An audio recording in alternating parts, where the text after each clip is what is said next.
Bienvenue dans Incarne qui tu es, le podcast qui vous accompagne tout au long de votre voyage pour découvrir votre mission de vie et réussir vos transitions professionnelles. Je suis Mélissa, votre guide dans cette aventure passionnante et souvent surprenante. Dans chaque épisode, je vous propose d'aller à la rencontre de personnes inspirantes, aussi bien par leur alignement que par leur réalisation. Ensemble, nous allons découvrir les défis qu'ils ont relevés et les apprentissages qu'ils ont tirés tout au long de leur parcours, et ce, pour vous aider à suivre votre propre chemin.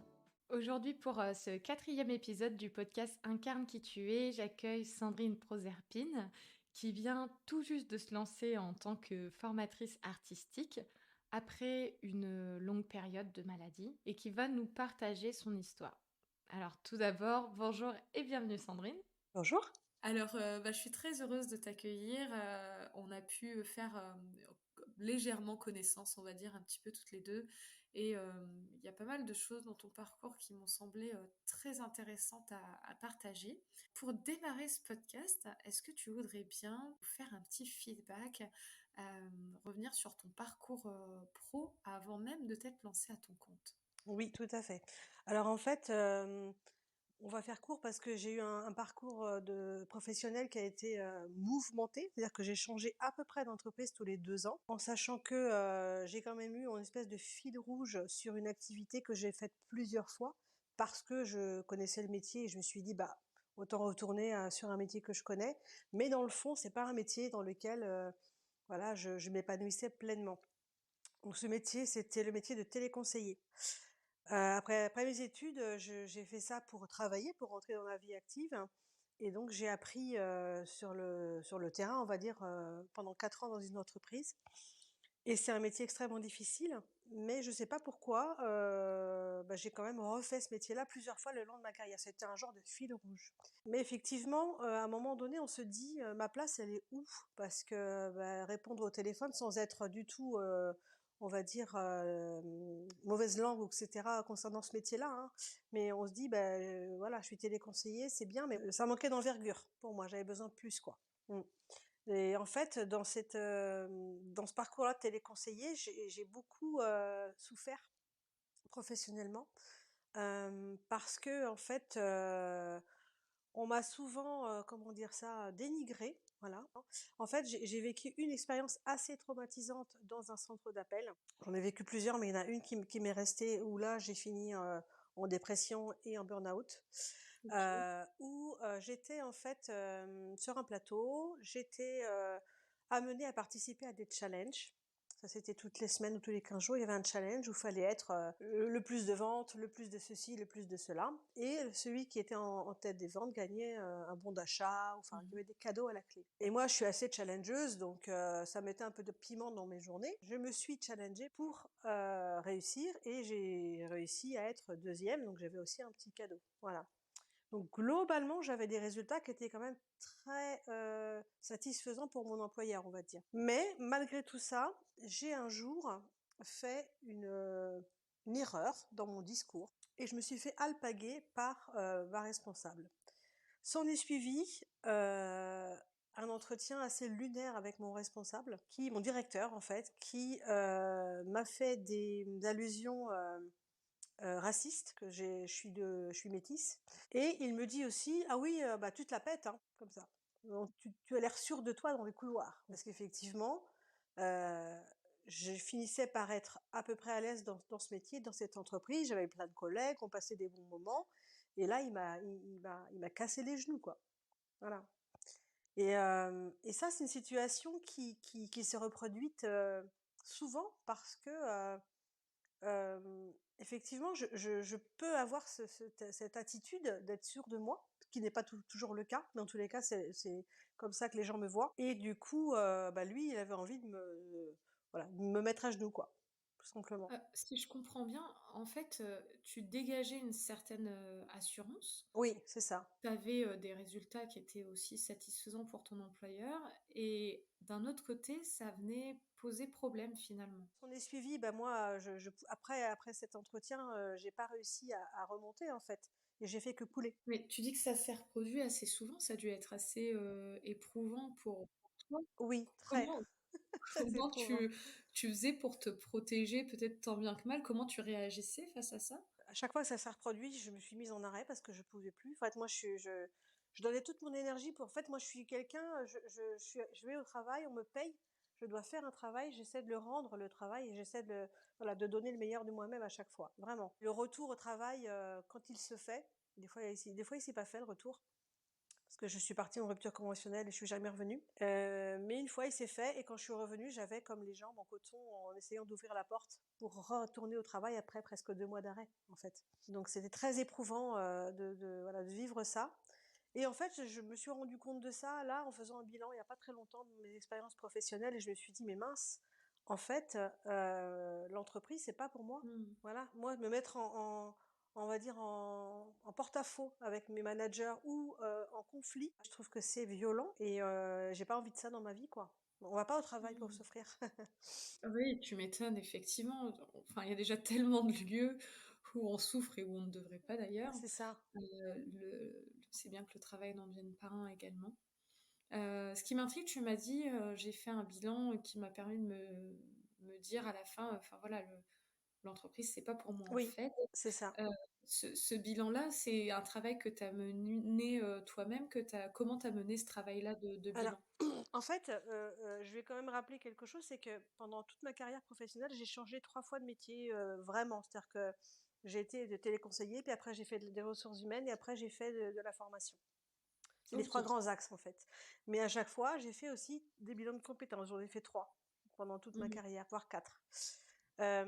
Et récemment, donc, après un arrêt de travail, long, parce que j'ai des problèmes de santé, pendant 5 ans, j'ai pas travaillé. En fait, j'ai mûri et j'ai, on va dire, digéré donc ma carrière professionnelle. Je pense, mis en œuvre des choses mentalement. J'ai écrit des choses dans un carnet comme ma vie idéale, ce genre de choses, et j'ai initié, en fait, le changement en faisant une séance avec une personne qui propose une quête de sens professionnel. Alors c'est quoi ça? Et elle fait des exercices du photolangage, elle fait, la réflexion, on est en groupe, on discute, on échange sur nos carrières professionnelles.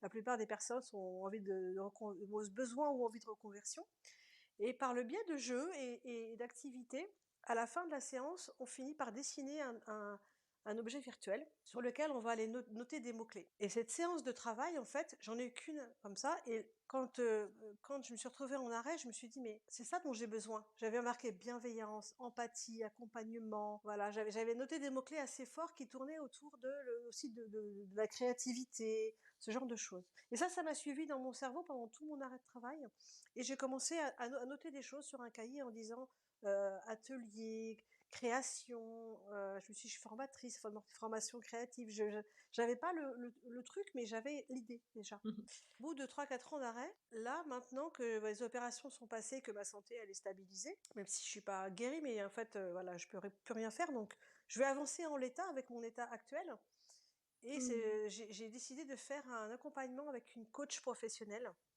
que j'ai rencontrée par hasard sur un réseau social, féminin, où elle proposait ses services, et étant élève coach, elle proposait ses services avec un tarif défiant toute concurrence, et comme moi j'avais pas trop de sous, bah, je me suis dit: «C'est pas mal de faire ça pour elle et pour moi», parce que du coup que tout le monde y gagne.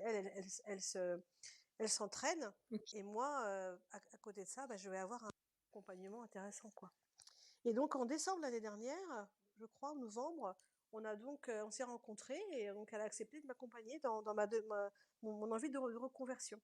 Et pour le coup, quand, je commence à discuter avec elle en séance, je lui dis: «J'aimerais bien être indépendante, travailler pour moi, mais je pense que quelque part, je pense que j'y ai pas droit. Je pense que, bah, je suis voilà, moi j'ai jamais fait ça, enfin, je vois pas Mmh. pourquoi j'aurais droit à faire ça». Enfin, pour moi, c'était inconcevable de me mettre, indépendante et travailler pour moi-même. Parce que j'étais formatée à travailler en entreprise, depuis que je suis petite, en fait. Mais c'est hyper intéressant ce que tu dis.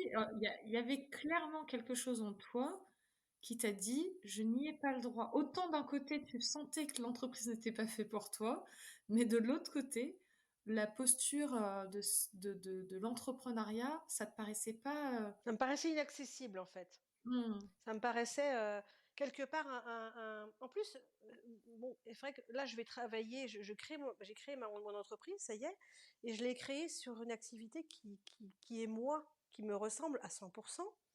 Et mmh, ça me paraissait tellement, inaccessible d'arriver à faire ça et de me dire que je vais quitter le monde de l'entreprise. Waouh, c'est énorme. Enfin, de plus bosser en entreprise, de plus avoir à aller à l'entreprise, à supporter, la vie d'entreprise avec, toutes les contraintes que ça génère en termes de temps de travail, en termes j'allais dire d'hypocrisie aussi. Voilà. Je précise mes propos parce que, avec le recul, je me suis rendu compte qu'en fait, je supporte pas, le côté, bonjour, tous les matins à tout le monde, «Tu as passé des bonnes vacances? Joyeux Noël, bonne année», dire bonjour à des gens alors qu'on les côtoierait pas dans la vie de tous les jours. Les contraintes que ça génère parce que, bah, c'est vrai qu'en tant que téléconseiller notamment, bah, c'est des contraintes extrêmement précises, extrêmement fortes, de se connecter 5 minutes avant. Donc voilà, d'être toujours, à l'écoute des autres, de réfréner un peu ses colères. Enfin voilà, je trouve que c'est violent à vivre au quotidien. Et la vie de l'entreprise en général, de toute façon, je trouve ça violent.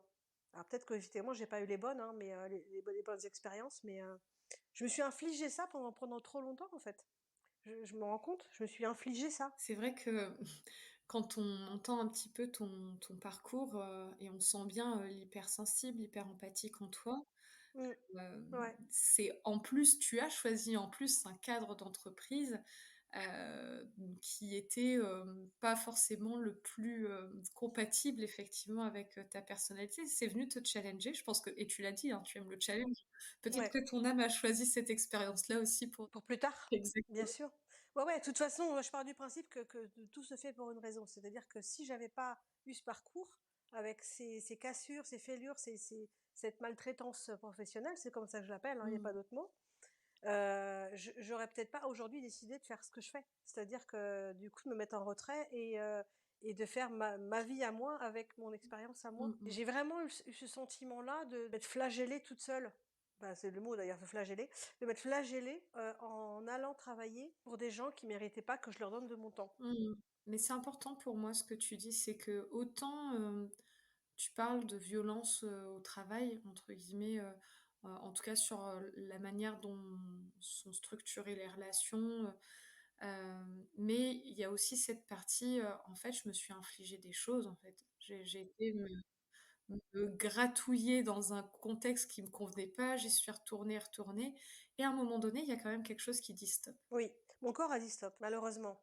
C'est-à-dire Mmh. que si je me suis retrouvée en arrêt et avec des problèmes de santé, c'est en partie à cause du travail. À cause non seulement du stress que j'ai on va dire accumulé, hein, pendant toutes ces années, je pense tous les non-dits aussi, tous les trucs que j'ai pas pu dire à mes responsables Mmh. quand je me faisais, harceler ou maltraiter par mes responsables. J'ai pas pu. Le jour où ce monsieur m'a commencé à me dire des choses insultantes et cetera, et ben, j'ai été complètement, tétanisée, en fait, et j'ai pas répondu et je me suis complètement refermée et j'ai fait ça tout le temps, à Mmh. chaque fois, et donc du coup, mon corps, il a aussi vécu ça. Je veux dire, je lui ai infligé aussi ce silence, avec cette violence de pas pouvoir se sortir les mots qu'on a envie de dire. Voilà. Aujourd'hui, est-ce que c'est quelque chose dont tu penses que tu es sorti, ce schéma-là? Parce que en vrai, les schémas qu'on fuit en entreprise, on peut très bien les reproduire dans des aventures entrepreneuriales si on ne travaille pas dessus. Ouais, alors, entre-temps, j'ai fait mon coaching, hein, entre-temps. Mmh. Voilà, entre-temps, j'ai pris quand même 5 ans où je me suis posée. J'ai mûri, j'ai Mmh. grandi, j'ai dépassé la cinquantaine. Il y a eu plein de choses qui se sont mis en place où effectivement j'ai pris du recul, j'ai réfléchi, Je sais ce que je veux plus, je sais ce que je veux et je sais comment je vais mettre les choses en place aussi. Donc moi là, je me suis Mmh. mis un objectif pour mon entreprise. Je vais essayer de le tenir pour pas justement rentrer dans une surenchère professionnelle. C'est-à-dire en me disant: «Je suis entrepreneur, je vais pas mettre à me tra je vais pas travailler 8 heures par jour». Que tu te crames pas aussi de cette manière-là. Voilà, c'est ça.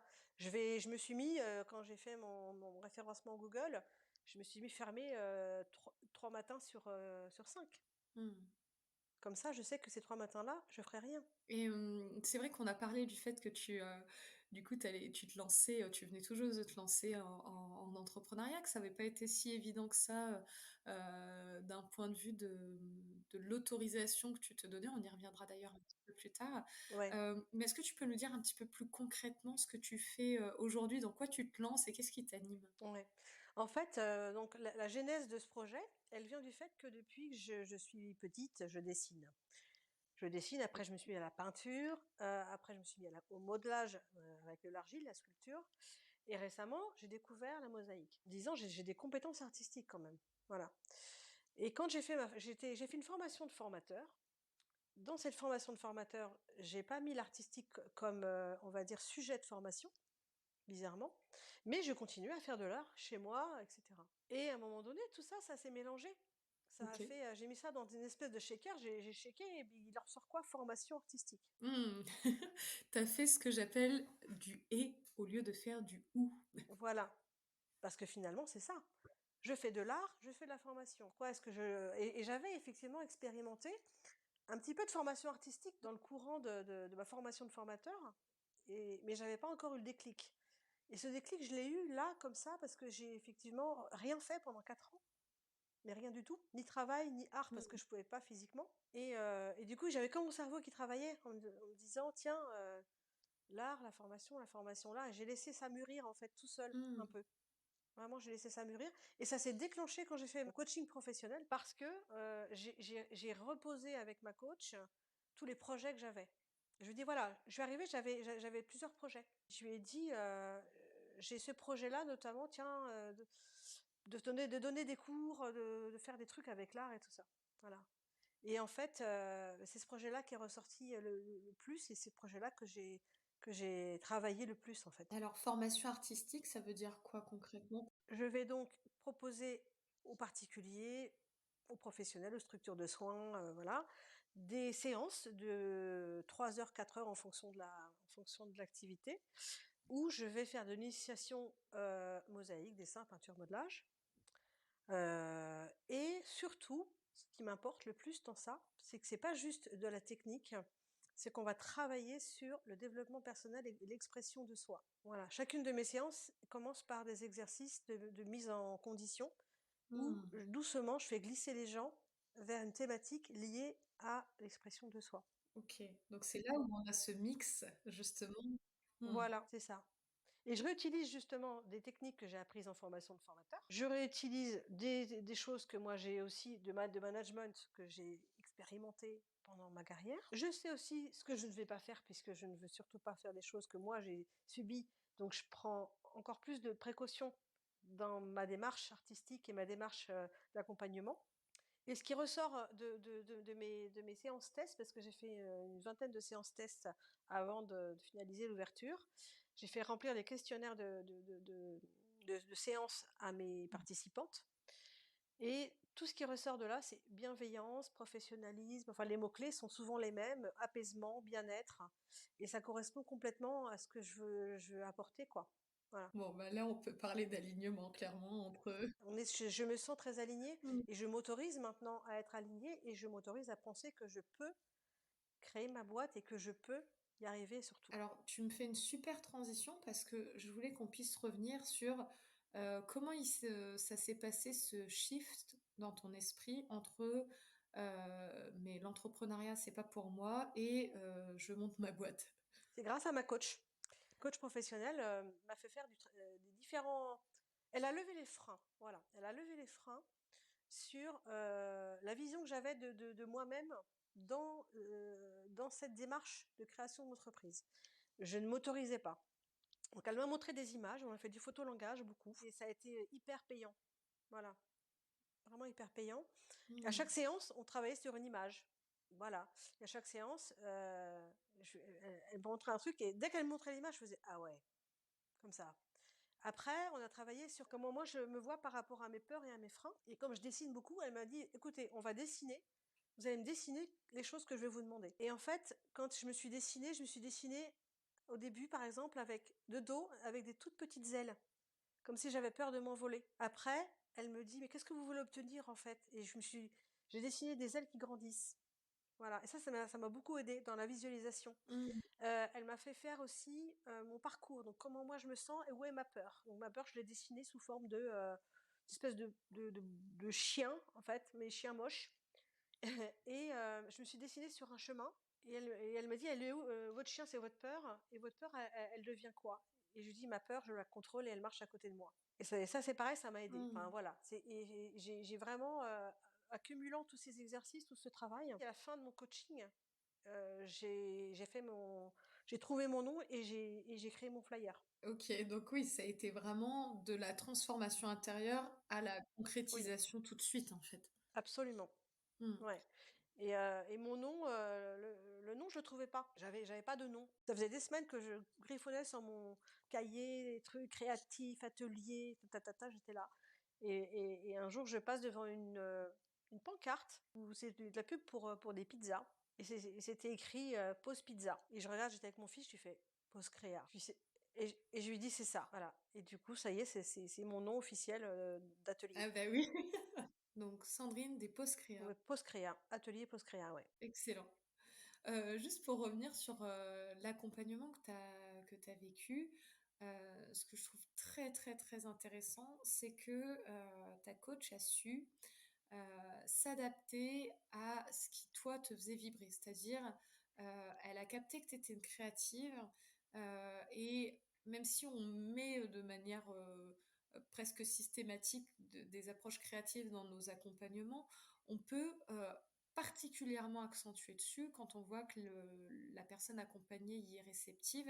Et je pense vraiment que toi, c'était exactement ce qu'il te fallait en fait, parce que tu décris quelque chose d'hyper fluide à partir de là. Ah oui, complètement.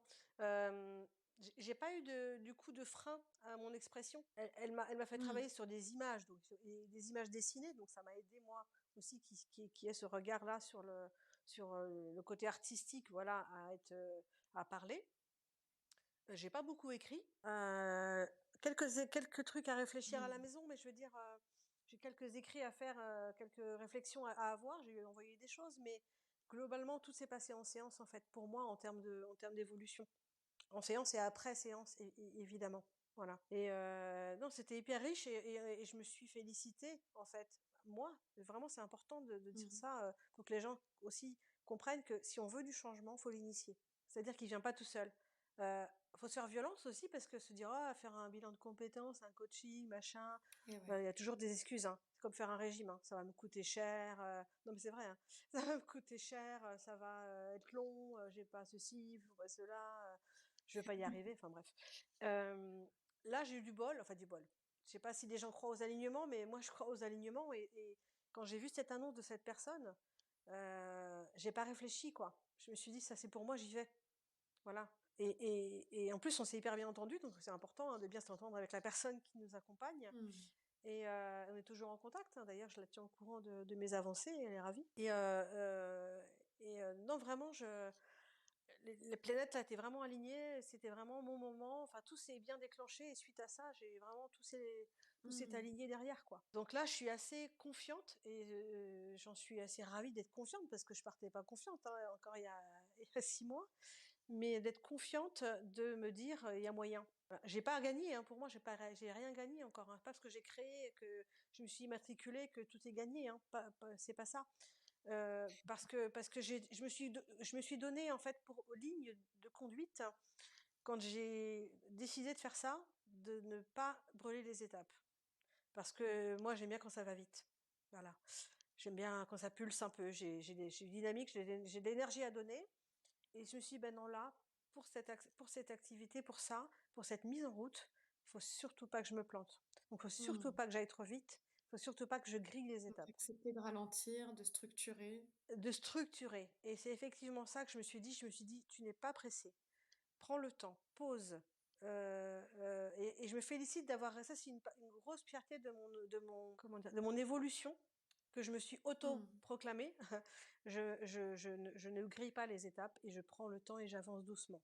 Après c'est facile à dire dans le sens où j'ai été aussi en pause pendant 4 ans. 4 ans, c'est long. Je suis aussi sortie du mode Mmh.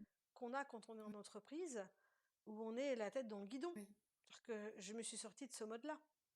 Puisque j'étais chez moi, bon, avec des douleurs et des souffrances et cetera, mais n'empêche que Mmh. mentalement, je suis descendue je veux dire de 10 crans facilement. Je suis passée du mode, je me lève le matin, je prépare les enfants, je vais au travail, je reviens, je fais à manger. Ça, c'est pour moi, c'est mort, je veux plus vivre ça. Et j'ai eu entre guillemets, c'est une chance qui m'est arrivée quelque part. Des problèmes de santé, ça m'a permis de lever le pied. Je ne dis pas qu'aujourd'hui, c'est contraignant, j'ai des contraintes physiques, hein, j'en ai, beaucoup. Mais n'empêche que si j'avais pas eu ça, peut-être que j'aurais fini en burn-out, ce qui pour moi est pire. Parce qu'aujourd'hui, je peux faire mes activités, bah, je souffre, tant pis, c'est pas grave, ça passe, je fais quand même, d'accord. Mais si j'avais été en burn-out et en dépression profonde, j'aurais rien pu faire. Quelque part, le fait d'avoir écouté mon corps et que mon corps aussi m'ait donné des alertes assez fortes, d'avoir pu m'arrêter, ça m'a ouvert aussi des portes. C'est-à-dire que grâce à ça, je me suis posée beaucoup, j'ai beaucoup passé de temps dans mon canapé. Et ben, ça m'a permis de vraiment décompresser et c'est hyper important quand on est dans le monde du travail, on décompresse jamais et c'est vrai que quand on est, dans des secteurs, justement, où on est fortement sollicité comme, bah, les ressources humaines, j'étais très sollicitée aussi, je ramenais du boulot à la maison. Enfin, manager, bon, on se pose des questions sur qu'est-ce qu'on va faire lundi, donc en fait, on décompresse pas, on déconnecte jamais. Et c'est important pour les gens qui ont des métiers comme ça prenants, de se dire à un moment donné: «Il faut que j'arrive à décompresser, sinon le corps, lui, il garde tout». Voilà. Et moi, c'est vrai que je me suis dit: «Le stress, plus jamais», au travail, hein, je parle, hein. Le stress au travail, plus jamais, et je pèse mes mots quand je dis ça, Mmh. vraiment. Les contraintes fortes au travail de quelqu'un d'autre, plus jamais. Voilà, je reprends en main les choses. Je veux plus de stress au travail, ça c'est plus jamais. Les contraintes fortes, plus jamais. Les brimades, la colère des autres, accumuler Mmh. et accueillir la colère des autres, non. Ça, je l'ai fait beaucoup avec les clients. Heu, Moi, aujourd'hui, c'est peut-être un petit peu, comment dire ça? Utopique, mais je crois que c'est réalisable de vivre dans la bienveillance, dans l'empathie, dans l'écoute, dans la joie, la bonne humeur, le bien-être, voilà, aider les autres à gagner en sérénité aussi Mmh. et en apaisement. Et quand j'arrive à avoir ça, quand j'ai ça en fin de séance, mais je suis la plus heureuse, en fait. Mais c'est un très bon indicateur pour, confirmer que là, on est dans son chemin et puis tu disais, voilà, peut-être que c'est un peu utopiste, de d'avoir envie de vivre dans ce monde de bienveillance, d'empathie, mais je pense vraiment que c'est nécessaire aujourd'hui et ça commence par soi, en fait. C'est la bienveillance qu'on se donne à soi-même, effectivement, le fait de ne pas accepter d'être une poubelle, une déchetterie à émotions, des autres, et d'offrir à partir d'un endroit où nous, on s'est nourris, bah, le meilleur de nous-mêmes, C'est aussi ça. autour de nous et finalement dans ce que tu évoques, je te sens pleinement dans cette, dynamique-là aujourd'hui. Ah oui, oui, là, je me sens, alors je le dis, avec beaucoup de joie, je me sens à ma place. Je dis pas et je suis pas rêveuse en me disant: «J'aurai jamais de soucis, ça va toujours rouler, j'aurai certainement des choses qui vont se passer dans cette carrière-là qui m'attend». C'est sûr, mais le contexte dans lequel je veux la réaliser, je vais tout mettre en œuvre pour que ça reste, voilà, entouré de bonne humeur, entouré de bienveillance et de partage, voilà. C'est comme ça que Mmh. je l'envisage et pas autrement. Et si ça marche pas, enfin si j'arrive pas à faire ça, bah, c'est bizarre parce qu'il y a pas de raison que ça marche pas, déjà. Mais si pour quelque raison que ce soit, la mayonnaise prend pas, je chercherai une autre mayonnaise, en fait. Voilà, je Mmh. ferai autrement. Mais moi, pour moi, c'est terminé, je retournerai pas en entreprise. Je veux plus. Mmh. Si tu avais, justement, j'aime bien poser cette question. Ouais? Si tu avais, 3 conseils, ou plus, hein, à transmettre à des personnes, qui sont peut-être pas tout à fait à leur place actuellement, peut-être même en souffrance dans le monde du travail, et qui se questionnent, quels seraient les 3 conseils, issus de ta propre histoire, hein, Mmh. que tu leur transmettrais?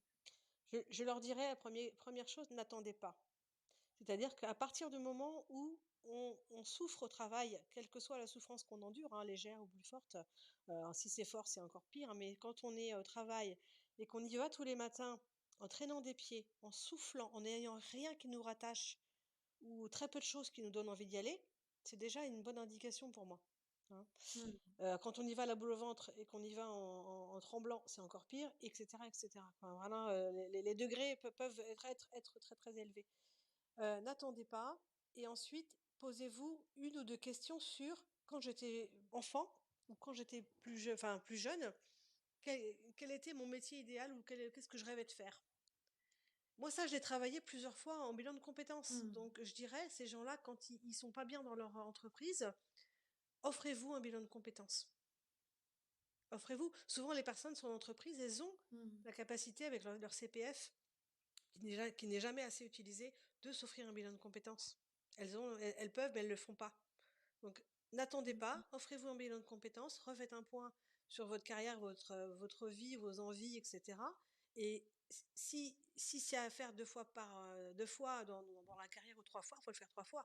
Les droits se renouvellent, donc on évolue, on grandit. Mmh. Moi aujourd'hui, on me dirait: «Va travailler, dans les ressources humaines», je dirais: «Non merci».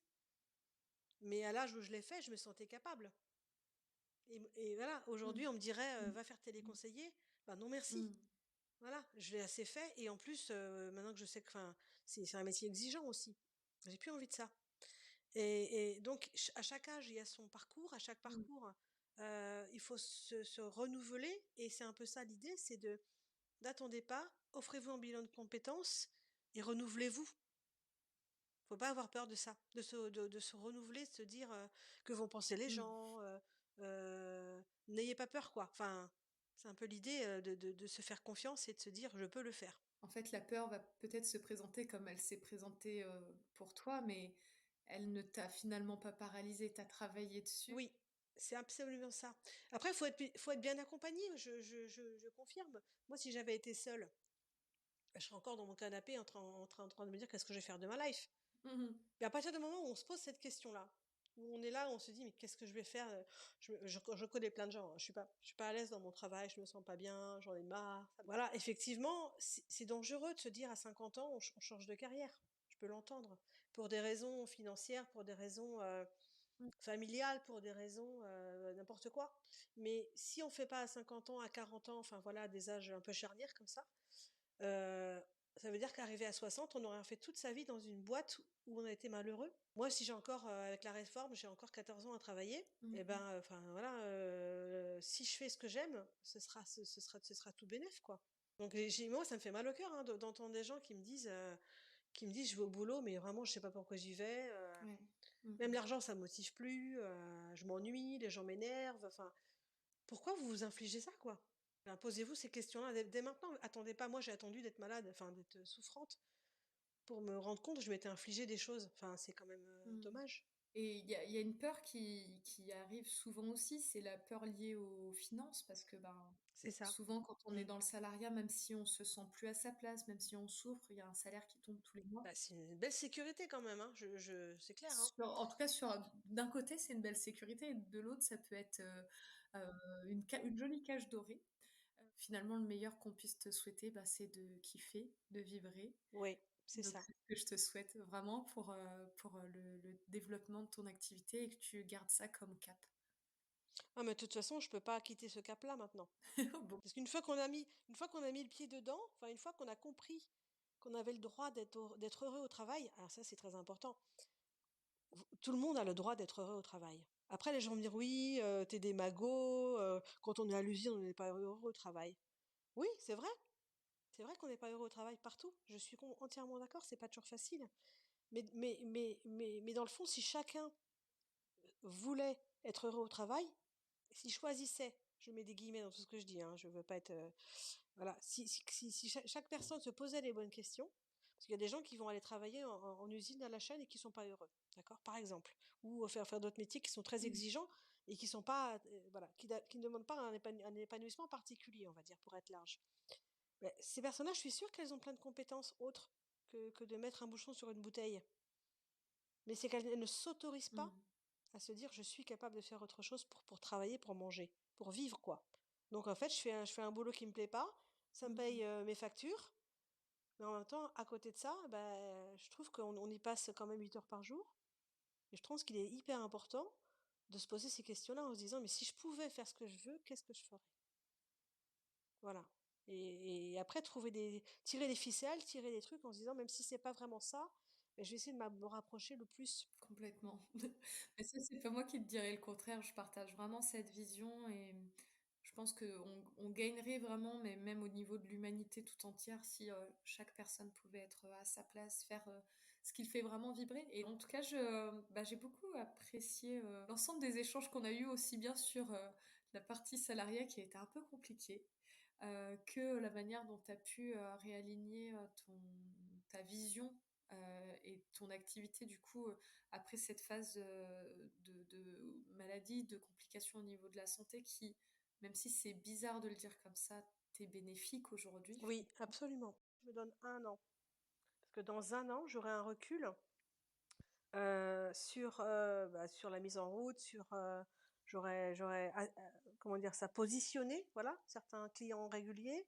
Je verrai si j'arrive en quelle saisonnalité j'arrive à attirer des clients, particuliers. Enfin, je pense que j'aurai vraiment un recul intéressant Mmh. sur 1 an puisque là, je commence le 1er octobre. Au 1er octobre 2024, je vais être obligée de me poser la question: «Qu'est-ce que je fais? Est-ce que je continue? Est-ce que j'arrête? Est-ce que j'ai les moyens de continuer? Est-ce que ça me Mmh. rapporte de l'argent?» aussi un minimum quand même. Est-ce que ça me rapporte du bonheur? Est-ce que c'est enfin, il y a plein de questions que je vais me poser, pour voir comment je poursuis ou si je modifie ma trajectoire, en fait. Mmh. Et je pense, des choses qui vont s'imposer d'elles-mêmes, en fait, je Mmh. pense. Oui, tout à fait et il y a des choses qui vont bouger d'ici là et moi je suis très impatiente de voir ça. Enfin franchement, on peut se donner rendez-vous dans 1 an. Ah, moi aussi, j'avoue. Moi aussi. Et puis, on va, s'arrêter là pour Ouais, aujourd'hui. d'accord. Je te souhaite, vraiment le meilleur là pour, les prochains mois, les 12 prochains mois puisqu'on s'est C'est donné ça, voilà, je me donne du temps encore. et puis, au plaisir d'échanger à nouveau avec toi, Sandrine. Mais complètement. Merci beaucoup à toi pour ton interview, voilà, ton orientation et puis ton écoute, voilà. J'espère en tous les cas que ça va aider d'autres gens. C'est vraiment ça le but aussi de ma démarche, c'est que je sois pas seule à réussir ça. Ou que je puisse Mmh. générer comme tout ce que je fais, que je puisse, inspirer, voilà, inspirer d'autres gens, qui sont en questionnement et que ça puisse leur permettre, d'avoir un déclic en se disant: «Ah, elle a raison, allez hop, demain je m'inscris, je fais un bilan de compétences, je fais bouger mon CPF et hop, hop, hop, on y va, quoi». Mmh. Voilà. Bah, écoute, c'est tout ce qu'on leur souhaite aussi vraiment parce que, chaque personne qui a ce déclic-là, en fait, ce que les gens ne se rendent pas compte, c'est qu'ils réalignent leur vie, mais ils donnent encore des autorisations aux gens autour d'eux. Enfin, c'est exponentiel, Oui, en oui, fait, de oui, reprendre oui, ça. oui. C'est arborescent même, je dirais. Mmh. J'aime bien l'idée et ben, on verra l'arborescence, ce qu'aura donné l'arborescence. C'est ça. En tout cas, merci d'y Merci à avoir toi. contribué à mes côtés, puis je te dis à très bientôt, Sandrine. À bientôt. Au revoir. Si vous avez aimé cet épisode et que vous avez envie de nous soutenir, de m'aider à faire connaître le podcast Incarne qui tu es, la meilleure façon, c'est de laisser un avis 5 étoiles et je vous invite aussi à vous abonner sur nos réseaux. Ça vous permet d'être averti de la sortie des nouveaux épisodes. Je vous embrasse et je vous dis à très vite.